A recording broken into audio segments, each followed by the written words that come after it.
For years, the barrier to entry for Linux was a terminal window and a prayer. But as we sit here in late 2025, the landscape has fundamentally shifted. The momentum started as a trickle but has turned into a flood, fueled by a perfect storm of Microsoft's aggressive hardware requirements and Valve's relentless investment in the Steam Deck. The primary driver for this migration is frustration. Windows 11 has become increasingly demanding, leaving perfectly functional older hardware behind due to TPM requirements and CPU generation locks. Even for those with compatible rigs, the user experience has been marred by forced cloud integrations and system-level advertising. In 2025, many users decided they would rather change their operating system than buy a new computer they didn't need. This is where the Steam Deck effect comes in.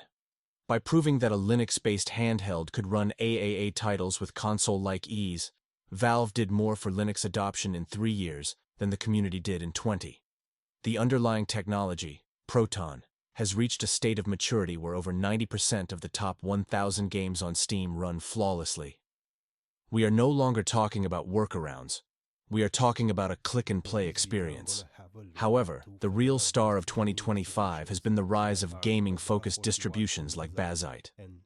Built on a rock-solid Fedora base, Bazzite provides a near-identical experience to the Steam Deck's SteamOS but for the desktop. It comes preloaded with the latest drivers and optimizations, allowing former Windows users to jump straight into their libraries without a steep learning curve. Perhaps the most shocking development this year has been the performance data. Recent benchmarks across 2025's biggest releases show that in many cases, Linux is matching or even beating Windows in frame rates and 1% lows. Without the background telemetry and bloat of the Windows kernel, Linux offers a thinner environment that lets the hardware breathe. On high-end RTX and Radeon cards, the translation layer overhead is now so negligible that the stability of the Linux kernel often results in a smoother experience.